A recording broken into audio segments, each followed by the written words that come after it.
But yeah, about the picture album.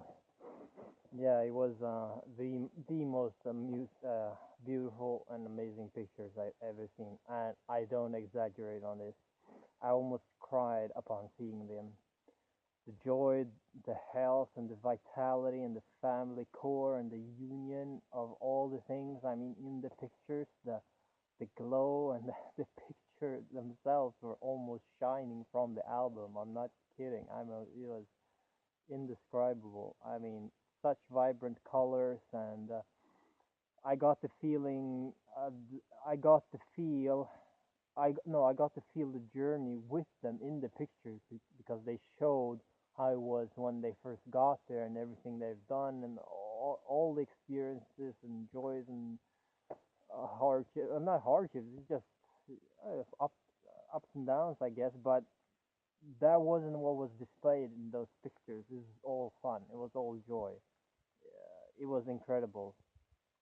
I mean, really, it was amazing. It was almost, almost as better, or almost as good as the whole experience uh, of my 2 months there. Because that that day or the day I got to see picture album was my last day there or my last night. Then I was going up to the other farm. But anyway, but Shiloh left to another farm up in the north of in Coromandel. So it was just me and Silas and Arla and Lani at the farm. There were no other woofers there or people. So, but people did come and but just for a short night and like neighbors and we had pizza nights and things like that. But there were no long-term stayers. Um, uh, and yeah, every time we did the apple juice, we rang the neighbors or those we knew that would like to press juice. Or yeah, and sometimes we would go to the Krishnas because Silas worked there at the farm and the cafe a couple of times a week.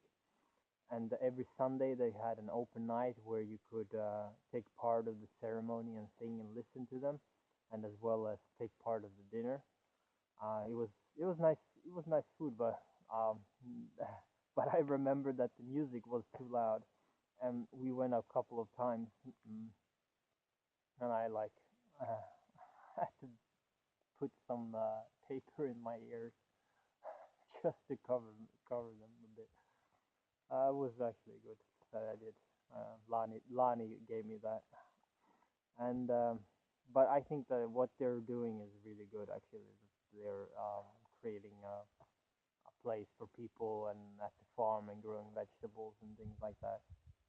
Because they had come from Christchurch and they had bought a place on the land and rented another place to grow all the veggies. And it was on a large scale as well. So they went with tractors and woofers and helping them selling organic at markets and living a more natural lifestyle and or aiming for it. So I think it was good actually, all good.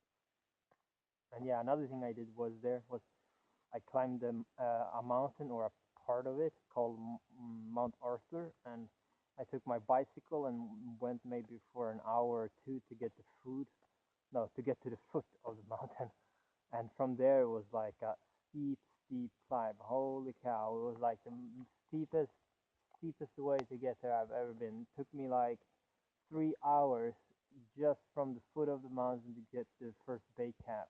I mean, it was just oh oh wow, for hours and hours of just getting off the bike and going a little bit and getting off and then walking and getting off, taking a break. It was oh my god, I felt like forever. Like that's how it felt. I was like I was yeah almost get ready to give up. Like when I saw the sign, like oh welcome to base camp. And I was like yes, almost there. And then it was like another half an hour or more, maybe. It's like, oh, when am I going to get there? When am I there? Because I had no idea. Holy cow! But then I reached the parking lot and I took a break and lunch and took off my shirt. And it was a sunny day. It was like all sweaty and I was just I was the only one there as well. Then I think it was like 2 o'clock, and I wondered should I go higher. Like I looked at the map and it said like 45 minutes walk to the first hut and things like that. So I said, yeah, okay, I'll do that because then there will be 45 there and 45 back, and it'll be good. So I decided to go, and I took a quick pace and reached there a bit quicker and met two German girls there who was just leaving from there, and then another man from Europe. And he had been there with his wife several times and loved coming back and climbing the mountains. Like that was that's what he loved to do. And so after a quick stop and looking at the view, I decided to go back since it was gonna go get dark around 6 and so I paced back, and at at one point on my way up there, I sang a little bit, but this was before the Embassy of Peace. I'll get to that too. And then I headed home. I can tell you that it went a lot quicker on the way down than on the way up. Yeah, my it was a lot of fun on the way down. It took like I don't know 20 minutes or something, but all the way straight. That was cool. And yeah, it was another time I climbed close hills just by Narimori called White Rock just on the afternoon. It takes like 45 minutes, and you can see all the way to Nelson and just all the surrounding areas. It's really nice actually, all the way to the sea. And yeah, because we don't have anything like that in Sweden. It's mostly flat, like unless you go close to Norway, there we have mountains. Um, but then yes, Sheila left, so it was just me, Lani, Silas, and Arla most of the time. And yeah, I knew there would be some sort of I don't know tension because I was a bit uneasy from the get go to go there because like I remember like I said I didn't have ease going there. I didn't have peace or rest. I didn't know why, but I would soon to find out. Uh, I don't know why, but it might have been my desire to stay, but it might have been from Arla as well, because she was the most beautiful woman I've met.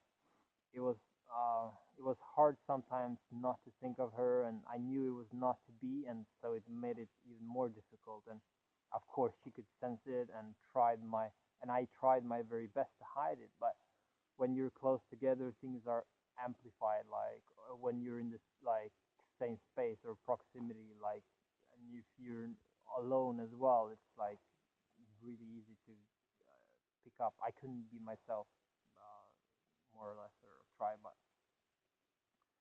and yeah, it became hard for me to be myself to the point I was annoying because I wasn't really independent. I wasn't self-governed, and instead I tried to be liked, like not just for her but like for the whole family almost. Like my answers were not clear or sharp, and I had a hard time of being myself. And even though I was by myself most of the times, I didn't feel like that. I felt like a leech sometimes. Like rather than standing up for myself or or or the truth, I bent. For example, at lunch or dinner, they could ask if I wanted some more, and in truth, I didn't want any more. But I said something like, "Well, okay," and they picked up on it and said, "Well, what do you mean? Like you either want it or not?" Like they were very like harsh and direct in that sense. Like just speak your truth. Uh, and other times where I wanted to come and join them on a trip, I wanted to be at home and rest, but I came with because I felt I couldn't leave them alone. Not sure what I meant here, but yeah, it felt like, yeah, again, like I wasn't really being independent. Like I don't know, like I was just annoying. It's weird. Um, yeah. Um, this was of course no good, and they felt it as well, like and knew about it. But they were so kind and gave me the opportunity to like correct myself many many times over and over time it became better and better. Like towards the last month I could relax and be more comfortable in myself. But of course I told Lani and Shiloh about I felt, and they said that I should give it some time, like, and so I did.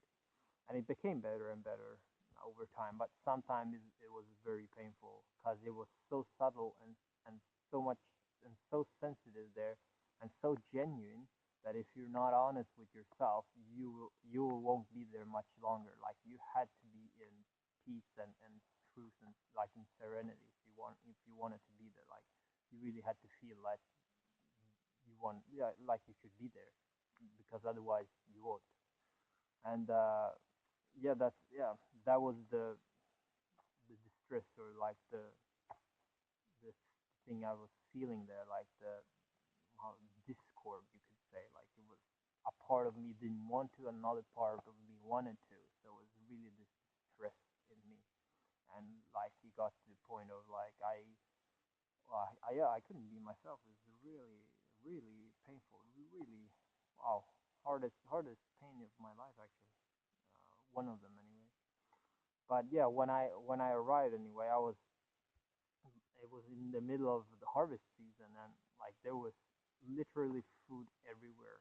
I'm not joking. Like pear, apples, passion, persimmon, figs, cherry, plum, peaches, nashi, chestnut, hazelnut, walnuts, macadamia, almonds, two avocados. They had many more avocados before, but fields of potatoes, maize, tomatoes, sweet potato, beans, rye, well, like you name it. Like it's easier to say what they weren't growing rather than what they were. Like, and I can tell you it was brassica. They didn't have cauliflower and broccoli because of the moss there. But other than that, it was like so nice. They were totally off the grid with water and electricity. They had a water wheel which they connected to a mill and grinded their own flour with so they could bake bread. They actually make made bread from their own rye, their own flour, and they had no animals on the farm. So everything we did two and two. We picked hazelnuts and harvested potatoes or put in green crops, and everything we did was just in such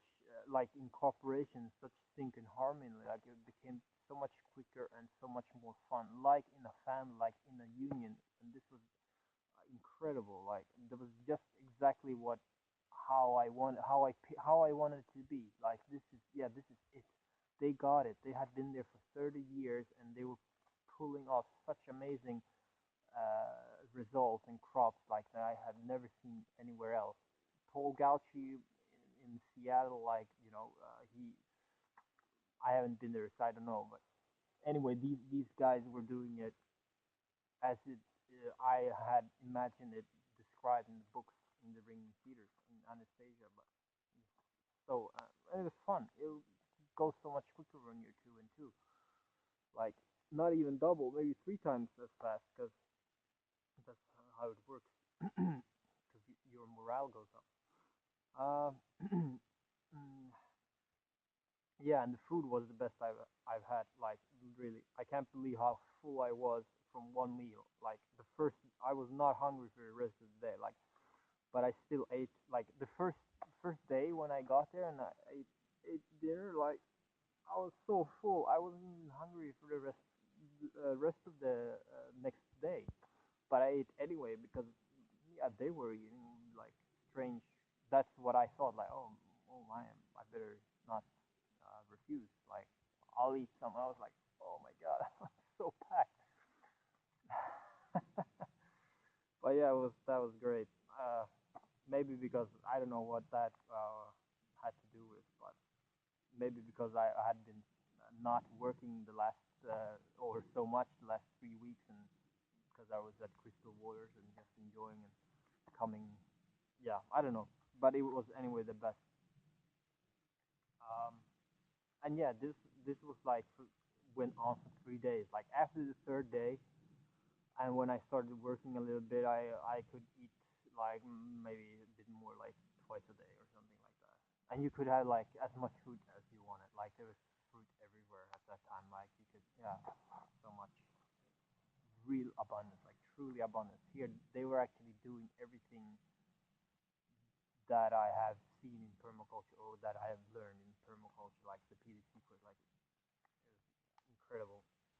And the work was so varied as well. Like it could be all from apple picking to nut picking, harvesting something from the garden, sorting nuts, cutting fruit for drying or weeding, or making apple juice or vinegar, or and bottling, and or sowing green crops or making something. It was like really a lifestyle I aimed to live. Like it was amazing. Like I think I'll pause here and make a new one.